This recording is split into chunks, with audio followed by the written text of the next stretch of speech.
Are not Muslim women discriminated by denying the right to basic maintenance available to non-Muslim under secured law? Whether Section 125 of the Code of Criminal Procedure applies to Muslim also? Should not India need a uniform civil code? क्या सुरक्षित कानून के तहत गैर मुस्लिमों को उपलब्ध बुनियादी भरण पोषण के अधिकार से वंचित करके मुस्लिम महिलाओं के साथ भेदभाव नहीं किया जाता है? क्या दंड प्रक्रिया संहिता की धारा 125 मुसलमानों पर लागू नहीं होती है? क्या भारत को समान नागरिक संहिता की आवश्यकता नहीं है? इन सारे अति महत्वपूर्ण ऐसे संवैधानिक प्रश्नों को यहाँ समझने जानने के लिए, इनके उत्तर को समझने के लिए हमें यहाँ मोहम्मद अहमद खान वर्सेस शाहबानो बेगम का जो सर्वोच्च न्यायालय का फैसला है वो देखना पड़ेगा, उसका अर्थघटन करना पड़ेगा। बहुत ही महत्वपूर्ण है, साथ ही शाहबानो जजमेंट के नाम से या शाहबानो फैसले के नाम से बहुत ही पॉपुलर है, जो ट्रिपल तलाक के साथ जुड़ा हुआ है। साथ ही में इसमें काफ़ी सारे संवैधानिक प्रश्न भी इन्वॉल्व है, जैसे हमने देखा कि क्या कोड ऑफ क्रिमिनल प्रोसीजर की जो धारा 125 है वो मुसलमानों के ऊपर लागू होती है? क्या भारत में एक समान नागरिक जो कानून है उसकी ज़रूरत है या नहीं है? तो ऐसे सारे महत्वपूर्ण प्रश्नों के जवाब हमें यहाँ सुप्रीम कोर्ट के इस फैसले से मिलेंगे, जो हम यहाँ आज ग्रोथ माउंट एजुकेशन के इस यूट्यूब मंच ग्रोथ माउंट यूपीएससी पर देखने जा रहे हैं। मैं हूँ आपके साथ ध्रुव जानी। आज इस विशेष श्रृंखला का 11वां लेक्चर है, जिनके तहत एक और सर्वोच्च न्यायालय के जो है महत्वपूर्ण फैसले के बारे में बात करनी है। साथ ही आप हमारे साथ हमारी वेबसाइट के थ्रू भी जुड़ सकते हैं, growthmounteducation.com। वहाँ आपको सारी चीज़ें in the form of blog मिलेगी, अन्य परीक्षा संबंधी संसाधन मिलेंगे, PDF के रूप में भी आप डाउनलोड कर सकते हैं। तो आप आज ही हमारे साथ जुड़े, हमारे साथ रजिस्टर कीजिए। प्लस आप हमारे साथ सोशल मीडिया प्लेटफॉर्म जैसे इंस्टाग्राम है, फेसबुक के साथ भी जुड़ सकते हैं। वहाँ से आप हमारे साथ अपडेट रह सकते हैं। यहाँ हम चीज़ों की जो है चीज़ें कैसे ब्रॉडकास्ट होती है उनके बारे में यहाँ हम लोग बताते हैं, तो आप वहाँ से भी हमारे साथ जुड़ सकते हैं, अपडेट हो सकते हैं। और रही बात यूट्यूब की, जिसके तहत तो फिलहाल हम लोग बात कर रहे हैं, तो इस प्लेटफॉर्म को आपको ज़्यादा से ज़्यादा शेयर करना है, ज़्यादा से ज़्यादा रेफर करना है। जो सीरियस छात्र है, जो जनरल स्टडीज़ के जो है बारे में अध्ययन करना चाहते हैं, उनके बारे में पढ़ाई करना चाहते हैं, तो आप उन्हें हमारी चैनल का रेफरेंस ज़रूर दे सकते हैं। अब शुरू करेंगे मूल बात। जैसे यहाँ 11वां लेक्चर है इस पर्टिकुलर श्रृंखला का, जिनके तहत एक और कानून देखना है, सेम मोडस ऑपरेंडी है, जिनमें सबसे प्रथम परिचय के बारे में बात करनी है।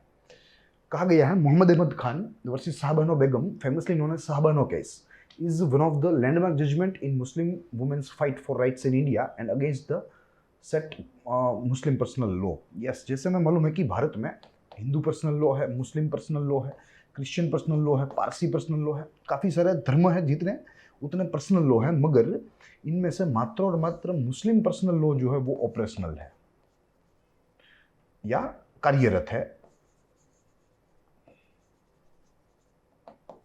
मात्र और मात्र मुस्लिम पर्सनल लॉ ही कार्यरत है, अन्यथा यह सारे जो कोड्स है वो सिविल कोड के तहत विलीन हो गए हैं। मगर मुस्लिमों का जो पर्सनल लॉ है वो अभी तक विलीन नहीं हुआ, और इसलिए कुछ ऐसे प्रावधान जो आज भी मौजूद है, जो गैर मुस्लिम आबादी के ऊपर नहीं लगते हैं, मगर मुस्लिम आबादी के ऊपर वे ज़रूर लगते हैं। तो अपने आप में ये थोड़ा महत्वपूर्ण फैसला है। साथ ही जो व्यक्तियों की यहाँ चर्चा की गई, मोहम्मद अहमद खान, जो कि यहाँ एक ग्रूम है, और वहीं शाहबानो बेगम जो है वो उनकी पत्नी है, ठीक है, यानी कि ब्राइड है। अब ग्रूम के द्वारा ब्राइड को तलाक दिया गया, वही इस्लामिक जो है रूढ़ी के अनुसार 3 बार तलाक बोल के, जिसे तलाक या बिद्दत के नाम से भी हम लोग जानते हैं, 3 बार तलाक, ठीक है। मोहम्मद अहमद खान ने शाहबानो बेगम को तलाक दे दिया। अब वे उनको मेंटेनेंस भी नहीं देना चाहते, जो गुजरा भत्ता होता है वो भी नहीं देना चाहता है, ठीक है। तो ऐसे में शाहबानो अब कोर्ट के शरण में आई, अदालत के न्यायपालिका के शरण में आई। Muhammad Ahmad Khan was petitioner and Sahabano Begum and others were respondent in the case. Yes, he was a petitioner, but he was petitioner in Supreme Court. ठीक है, क्योंकि उन्होंने अपील की हाईकोर्ट के फैसले के खिलाफ, क्योंकि उनको हाईकोर्ट का फैसला जो है मोहम्मद अहमद खान को जो है जायज़ नहीं लगा। It was not acceptable to him, that is why he appealed in supreme court या इन एपेक्स कोर्ट हम लोग कह सकते हैं। प्लस यह जजमेंट के तहत सुप्रीम कोर्ट ने कुछ जो है लैंडमार्क्स प्रस्तावित किए, जिनमें सबसे प्रथम कहा गया कि भाई कोई भी मुस्लिम महिला है जो डाइवोर्स से पीड़ित है या जिनको अपने पति से डाइवोर्स मिला है, उनको मेंटेनेंस मिलना चाहिए। जो गुजारा भत्ता है उसकी जो निश्चित एक रकम होती है वो उनको मिलनी चाहिए, ताकि वो अपना जीवन गुजर सके, चाहे अपना या अगर कोई बच्चे हो उस संबंध से तो उन बच्चों का भी भरण पोषण किया जा सके। प्लस जजमेंट में मुस्लिम जो पुरुष है उनके ऊपर एक दायित्व रखा, और ये दायित्व ये रखा कि भाई उनको मेंटेनेंस जो है वो देना पड़ेगा, और ये मात्र इद्दत के समय तक ही नहीं है मगर इद्दत के समय के बाद भी, जहाँ तक जो पीड़ित वुमेन है, जो पीड़ित महिला है, जहाँ तक उसकी दूसरी शादी नहीं होती वहाँ तक किसी भी जो है अपने पूर्वपति को, किसी भी महिला के अपने पूर्वपति को पैसे देने पड़ेंगे, ठीक है, गुजारा भत्ता देना पड़ेगा। तो ये बात यहाँ इस कानून ने एस्टैब्लिश की है। The judgement actually put obligation on Muslim women to pay maintenance या to provide maintenance to the divorced wife. Plus case में भारत में यूनिफॉर्म सिविल कोड क्या स्थापित किया जाना चाहिए, क्या नहीं किया जाना चाहिए, उसके ऊपर भी काफ़ी चर्चा रही, उसके ऊपर भी प्रश्न खड़े हुए, क्योंकि यहाँ जैसे मैंने आपको देखा कि भाई एक समुदाय है उनके पर्सनल लॉ लागू है भारत में, अन्य जो गैर मुस्लिम समुदाय है उनके पर्सनल लॉ लागू नहीं है, उनके ऊपर मात्र और मात्र कोड ऑफ सिविल प्रोसीजर ही लगता है, ठीक है। तो ये जो अनसर्टेनिटी है, ये जो इनिक्विटी है, इसे सोल्व करने के लिए, इसे इक्वल बनाने के लिए भारत में एक यूनिफॉर्म सिविल कोड होना अनिवार्य है। चाहे कोई भी धर्म का मनुष्य हो, चाहे कोई भी धर्म का व्यक्ति हो, उनके ऊपर समान नागरिक कानून ही लागू होंगे। तो ये कुछ ऐसा बिंदु है जिसने इस कानून को और पॉपुलर बना दिया, ठीक है। तो ये इंट्रोडक्शन की बात है। अब बैकग्राउंड देखते हैं कि कैसे यह मुद्दा जो है वो सुप्रीम कोर्ट के सामने आया। बिंदुओं के तहत हमें चीज़ों को देखना है। Mohammad Ahmad Khan, a renowned lawyer from Madhya Pradesh, was married to Shah Bano. Yes, पेशे से वकील थे मोहम्मद अहमद खान, और उनका ब्याह जो है वो शाहबानो बेगम के साथ हुआ था, मध्य प्रदेश के रहने वाले थे। दे मैरिड इन 1932, यानी prior to independence. They had 5 children, उनके 5 बच्चे भी थे ये संबंध से। In April 1978 Shah Bano filed a petition in the court of the judicial magistrate Indore seeking maintenance from her divorced husband Mohammad Ahmad Khan under section 125 of code of criminal procedure 1973। Yes, code of criminal procedure में धारा 125 कहती है कि भाई किसी भी डाइवोर्सी महिला को अपने पति से गुजारा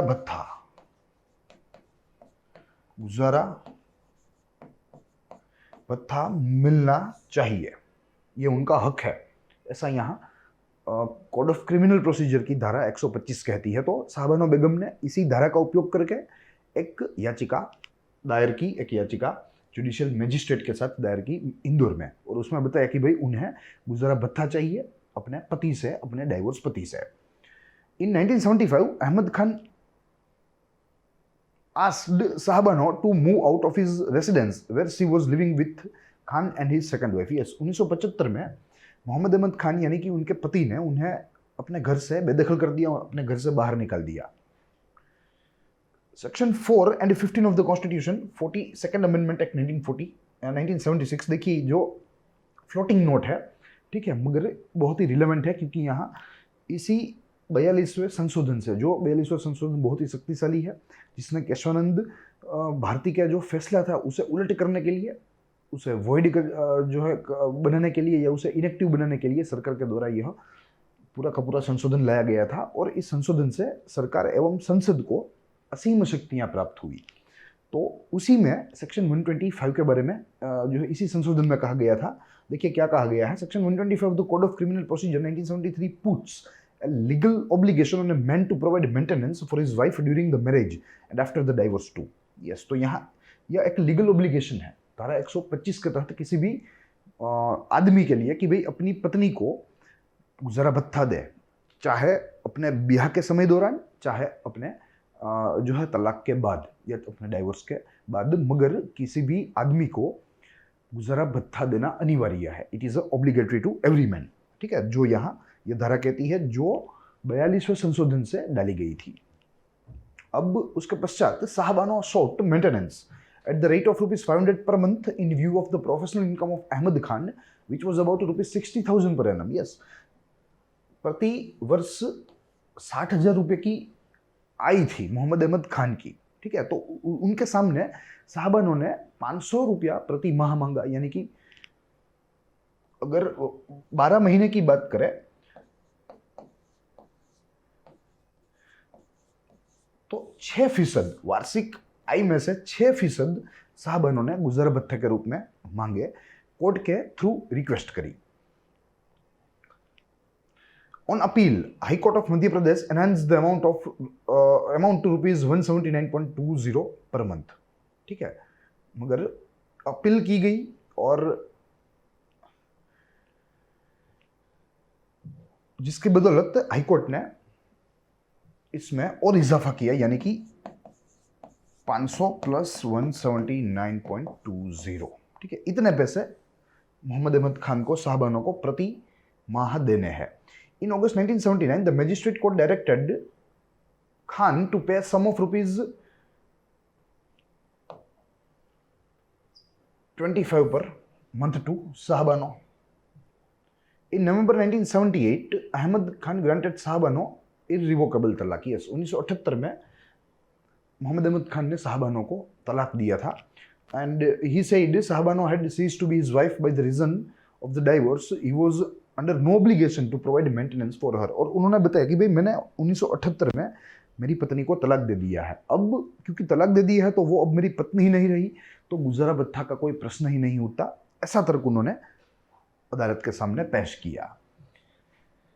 He also claimed that he had already paid maintenance of her at the rate of rupees 200 per month for about 2 years and had deposited a sum of rupees 3000 in court by way of dower और महर during the period of इद्दत।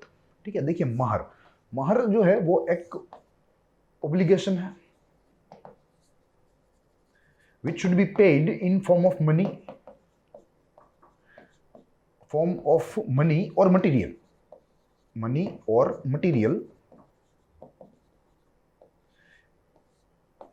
by husband to her divorcee wife during the period of इद्दत। ठीक है, देखिए इद्दत का जो period है, क्योंकि यहाँ कुछ ऐसी आप कह सकते हो कि ऐसी अवधारणाएं आएंगी, ऐसा जो है ऐसी डेफिनेशंस आएंगी जो अपने आप में यहाँ इस्लामिक हो, क्योंकि यह मुद्दा पूरा इस्लामिक है, मुस्लिम पर्सनल लॉ की भी बात आती है। तो उनमें जो कुछ महत्वपूर्ण ऐसे तत्व है, जो कुछ ऐसी परिभाषाएं है, वो यहाँ हमारे सामने है, जिनमें महर हमने देखा कि यह एक ऐसी ऑब्लिगेटरी रकम है, ऐसी ऑब्लिगेटरी अमाउंट है जो कि किसी भी आदमी को अपनी डाइवोर्सी पत्नी को देनी है। ठीक है, ड्यूरिंग द पीरियड ऑफ इद्दत, जिसे महर कहते हैं। चाहे वो कैश भी हो सकते हैं, नकद भी हो सकते हैं, चाहे वो प्रॉपर्टी भी हो सकती है, चाहे वो अन्य मटेरियल भी हो सकते हैं, मगर अपना गुजरान चलाने के लिए पत्नी को देना, पैसा देना या ऐसी कुछ कीमती चीज़ देना आवश्यक है किसी भी आदमी के लिए। तो ये बात यहाँ कही है। साथ ही में इद्दत, देखिए इद्दत एक ऐसा पीरियड होता है जो किसी भी मुस्लिम महिला को देखना पड़ता है, चाहे उसके पति के मृत्यु के बाद या उसके पति के तलाक देने के बाद। यह जो पीरियड है वो उनको राह देखनी पड़ती है, उनको देखना पड़ता है दूसरी शादी करने से पहले।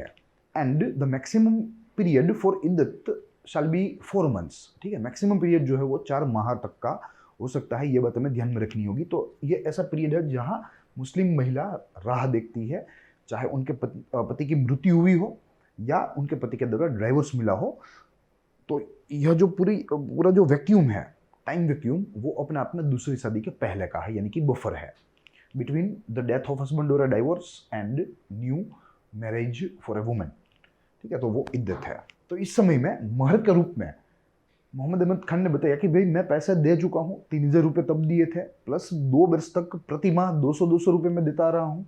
तो अब मुझे लगता है कि जो है ये मेरी पत्नी नहीं है, तो मेरे ऊपर कोई गुजारा भत्ता का दायित्व नहीं रहेगा। ऐसी दलील उन्होंने पेश की। फिर से यहाँ एक फ्लोटिंग नोट है जिसमें इद्दत के बारे में बताया गया है। तो इद्दत is the waiting period a woman must observe after the death of their husband or divorce before she can marry another man। and जो मैंने आपको बताया कि it can be maximum up to 4 months। ठीक है, 4 माह तक का समय यह हो सकता है। प्लस लास्ट बिंदु जो है वो कहता है कि Mohammad Ahmad Khan appealed against the judgement of the high court of Madhya Pradesh in supreme court by the way of special leave petition. Yes, Mohammad Ahmad Khan को हाईकोर्ट का यह फैसला राज नहीं आया और उन्होंने स्पेशल लीव पिटीशन का उपयोग करके हुए सुप्रीम कोर्ट में सीधा वे चले गए, सुप्रीम कोर्ट सीधा खटखटाया। तो this is how the case came on board supreme court. ठीक है, अब दोनों पक्षों के तर्क वितर्क हमें देखने हैं, जिनके तहत हमें जो है मालूम पड़ेगा कि किन पक्षों के द्वारा किन किन प्रकार की दलील है, किन किन प्रकार के तर्क जो है वो पेश किए गए हैं। मोहम्मद अहमद खान, क्योंकि वे पेटिशनर थे तो उनसे ही शुरू करेंगे चीजें। ही मेंटेन्ड दैट आफ्टर इररिवोकेबल तलाक, Sahabano had ceased to be his wife and he is under no obligation to provide maintenance to her. Yes, it was irrevocable, यानी कि उसे पलटा नहीं जा सकता। ऐसा तलाक है, एक बार दे दिया तो दे दिया, उसे फिर से रिवर्स नहीं किया जा सकता। तो ऐसे तलाक देने के बाद साहबानो बेगम अब उनकी पत्नी रही नहीं, तो ऐसे में अब उनकी पत्नी क्योंकि रही नहीं तो गुजरा भत्ता देने का दायित्व है ही नहीं, कोई प्रश्न ही नहीं उठता, ऐसा उनका पहला तर्क था। The All India Muslim Personal Law Board supported the petitioner and went on to assert that it is irrelevant to inquiry as to how a Muslim divorced woman should maintain herself. साथ ही all India Muslim जो law board है उनका भी उनकी भी sympathy यहाँ मोहम्मद अहमद खान को मिली, और उन्होंने बताया, उन्होंने जो है मोहम्मद अहमद खान के इस फैसला की सराहना की। वे मोहम्मद अहमद खान के साथ थे, उनके साथ खड़े थे और बताया कि भाई आप ये नहीं देखो कि भाई मुस्लिम वुमेन जो है वो कैसे मैनेज करेगी, अपना मेंटेनेंस कैसे करेगी, अपना गुजरा भत्ता कैसे करेगी, इट विल ऑल हैपन। आपको यानी कि कोर्ट को इसमें कोई दखलंदाजी करने की जरूरत नहीं है, वो दूसरा यहाँ तर्क था। The board maintained that interfering in this matters would violet the Muslim personal law शरीयत एप्लीकेशन एक्ट 1937। उन्होंने ये एक प्रकार से वार्निंग दे दी कि भाई अगर कोर्ट के द्वारा इन नियमों में, इन कानूनों में अगर कोई फेरफार किया जा रहा है या किया जाता है तो यह मुस्लिम पर्सनल लॉ जो कि शरीयत एप्लीकेशन एक्ट 1937 में छेड़छाड़ की मानी जाएगी, it will be a tampering. तो कृपया कोर्ट जो है वो ऐसे मामलों में दखलंदाजी ना करे, उनका अप्रत्यक्ष रूप से कहने का तात्पर्य यही था। अब यहाँ लीगल इश्यूज इन्वॉल्व देखने हैं, 3-4 बिंदु है। Whether on the pronouncements of तलाक and on the expiry of the period of इद्दत a divorced wife ceased to be a wife, whether there is any conflict between the provisions of section 125 of Code of Criminal Procedure and that of Muslim personal law on the liability of Muslim husband to provide for the maintenance of his divorced wife. Yes, क्या विसंगतता है code of criminal procedure की धारा 125 एवं जो यहाँ मुस्लिम personal law है, क्या उनके प्रावधानों के बीच में कोई ऐसी विसंगतता है, क्या कोई ऐसा कॉन्ट्रडिक्शन है? Whether the liability of the husband to maintain a divorced wife is limited on to the period of iddat. Yes, इद्दत तक ही कोई भी जो पति है, क्या उसका दायित्व तब तक ही है जब तक इद्दत का पीरियड चल रहा है? अगर इद्दत खत्म हो गया तो क्या उसका दायित्व भी खत्म हो जाएगा? तो ऐसे काफ़ी सारे ऐसे सवाल थे जो न्यायिक थे अपने आप में स्वभाव में, और भले ही यह निजी मुद्दों से जन्मे है मगर एक कम्युनिटी को अफेक्ट करने वाले थे, कम्युनिटी के ऊपर प्रभाव छोड़ने वाले थे। तो ऐसे मुद्दे सुप्रीम कोर्ट के सामने थे। अब बारी है जजमेंट की, जिनके तहत सुप्रीम कोर्ट ने एक एक बिंदु उठाए।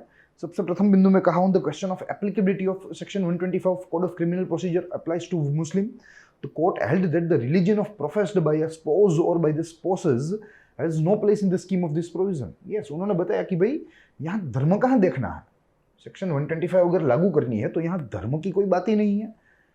कोई भी धर्म का आदमी हो, कोई भी धर्म का व्यक्ति हो, उनके ऊपर यह धारा है लागू होनी ही होनी है, उसमें कोई चिंता की बात नहीं है, उसमें कोई शंका नहीं है। The reason for this was the section 125 is a part of code of criminal procedure, not of the civil laws which define and govern the rights and obligations of the party belonging to particular religions. Section 125 was enacted in order to provide a quick and summary remedy to a class of persons who are unable to maintain themselves. Yes, तो यहाँ कहा गया है कि भाई धारा 125 जो है वो सबसे प्रथम तो क्रिमिनल प्रोसीजर है, ये कोई सिविल प्रोसीजर नहीं है। अगर सिविल प्रोसीजर होती तो जो है मुस्लिम पर्सनल लॉ के कुछ प्रावधानों को देखा जाता, मगर यहाँ तो कोई धर्म की बात ही नहीं है क्योंकि ये क्रिमिनल प्रोसीजर है।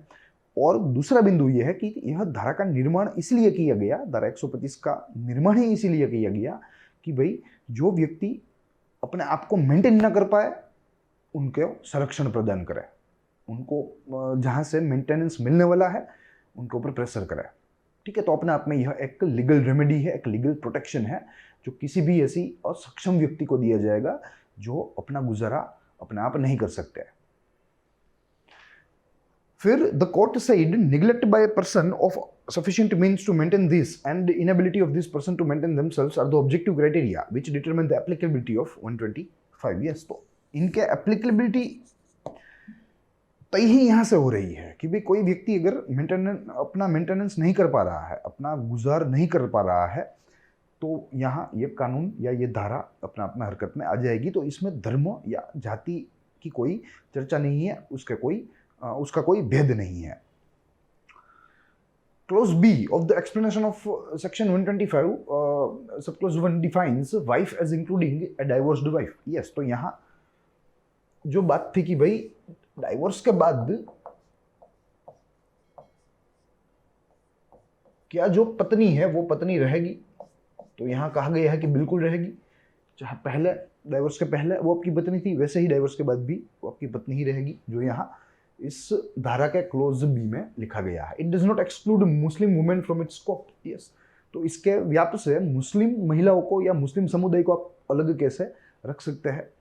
The court also held that section 125 would prevail over the personal law of the parties in case where there are in conflict. Yes, court ने यह भी नोट किया कि भाई इसमें तो कोई पर्सनल लॉ की बात ही नहीं है, मगर if it in case there is a conflict between section 125 and the personal law of any aggrieved party, then section 125 will prevail, section 125 will overrule. ठीक है, यानी कि यहाँ section 125 of code of criminal procedure का कद किसी भी civil या किसी भी पर्सनल लॉ के ऊपर रखा गया है हमारी सर्वोच्च अदालत के द्वारा।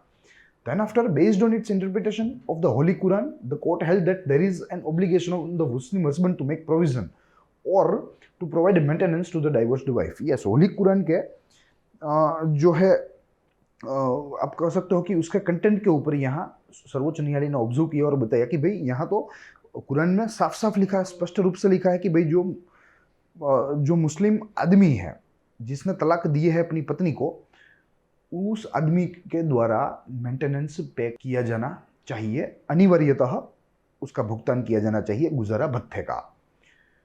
The court held the liability can not be limited to the period of इद्दत। यस, कोर्ट ने यह भी कहा कि भाई मात्र और मात्र इद्दत के समय तक लायबिलिटी को सीमित नहीं किया जा सकता। लायबिलिटी तो तब तक रहेगी जब तक जो डाइवोर्सी वुमेन है वो फिर से शादी नहीं कर लेती, तब तक कि यह डाइवोर्सी हस्बैंड को जिसने डाइवोर्स दिया है उनको गुजरा भत्ता देना पड़ेगा, चाहे वो इद्दत के समयकाल दरमियान ही क्यों ना हो या उसके ऊपर भी क्यों ना हो। The Supreme Court upheld the decision of the high Court that gave orders for maintenance to Shahbano under CrPC. तो सुप्रीम कोर्ट ने यहाँ जो हाई कोर्ट का फैसला था उसको ही बनाए रखा। For its part the apex court also increase the maintenance sum, और उल्टा जो हाईकोर्ट के द्वारा तय की गई थी जो धनराशि जो मोहम्मद अहमद खान को पे करनी थी साहबानों को एवरी मंथ, उसमें भी सुप्रीम कोर्ट ने इजाफा कर दिया। ठीक है, तो यहाँ अपने आप में मोहम्मद अहमद खान के लिए यह एक नुकसानी थी कि वो हाईकोर्ट से सुप्रीम कोर्ट आया लड़ने के लिए। In its judgment, the court also observed that a common civil code will help the cause of national integration by removing desperate loyalties to which have conflicting ideologies. Yes, तो यहाँ supreme Court ने एक बहुत अच्छा observation किया कि भाई देखिए, अब ऐसा है कि यहाँ अगर यूनिफॉर्म सिविल कोड लागू हो जाता है तो वो भारत की एक रूपता, भारत की अखंडितता को बढ़ाने में भी बहुत ही कारगर साबित होगा, बहुत ही महत्वपूर्ण साबित होगा। और इसीलिए यहाँ यूनिफॉर्म सिविल कोड को लाने के लिए भी एक जो है व्यवस्था सरकार को करनी चाहिए, ऐसा सुप्रीम कोर्ट ने बताया। मगर दुर्भाग्यवश इस फैसले के इतने सालों बाद आज भी यूसीसी यानी कि यूनिफॉर्म सिविल कोड के बारे में कोई भी सरकार कोई तटस्थ फैसला नहीं ले पाई है, जो एक अपने आप में जो है बिल्कुल खराब बात है। तो ये सारी चीज़ें थी जो कि हमें देखनी थी। अब इस कानून के महत्व को समझेंगे, इसके प्रभाव को समझना है। शुरुआत हमें महत्व से करनी है, जिनका तहत 3 बिंदु है। सबसे प्रथम बिंदु कहता है कि Shahbano case was step forward of general practice of deciding cases on the basis of interpretation of personal law. Yes, तो ये एक मात्र ऐसा फैसला बनकर सामने आया जिसमें पर्सनल लॉज को बाजू में रख के जो मेन स्ट्रीम हमारे कानून है उनके ऊपर बल दिया गया, मेन स्ट्रीम कानूनों को, और बेहतर बताया गया। तो ये इसका पहला महत्व है। दूसरा, case also dwelt on the need to implement uniform civil code. Yes, इस फैसले में यूनिफॉर्म सिविल कोड को भी लागू करने की चर्चा हुई, तो ये भी एक दूसरी महत्वपूर्ण चीज है। तीसरा बिंदु कहता है case took note of different personal laws and need to recognise and address issue of gender equality and perseverance in matters of religious principles. तो यहाँ डिफरेंट पर्सनल लॉज जो है उनके नीड एंड रिकॉग्निशन का जो इश्यू था वो भी इस कानून के द्वारा एड्रेस किया गया है। बताया गया कि भाई जो पर्सनल लॉज है उनको अब हमें बाजू में कर देना चाहिए और जो यूनिफॉर्म सिविल कोड है उनके ऊपर बल देना चाहिए, उनका ही अमलीकरण यहाँ किया जाना चाहिए ताकि उससे जेंडर इक्वालिटी प्राप्त की जा सके एवं रिलीजियस हार्मनी प्राप्त की जा सके। तो इन दो महत्वपूर्ण उद्देश्यों के साथ पर्सनल लॉज को बाजू में रखने का निर्णय यहाँ सुप्रीम कोर्ट ने लिया था। अब ऑन द कॉन्ट्ररी हमें इसके कुछ प्रभाव को समझना है, जिनमें सबसे प्रथम है the then central government headed by Rajiv Gandhi pass the Muslim women protection on divorce act 1986। It was pass to overturn Shahbano case judgment. जैसे हमने देखा कि भाई जब से जो जो रिलेशनशिप आज हम लोग देख रहे हैं सरकार एवं सुप्रीम कोर्ट के बीच में, विच इज़ हारमोनियस इनफ, ठीक है, आज की जो रिलेशन है वो बहुत ही मीठी है, मगर ऐसा सदैव के लिए नहीं था। जब हम आज़ाद हुए, नया कॉन्स्टिट्यूशन लागू हुआ, काफ़ी सारे प्रश्न आ रहे थे, सरकारें जो है वे भी नई थी, उनके लिए भी गवर्नेंस का कार्य जो था वो नया था।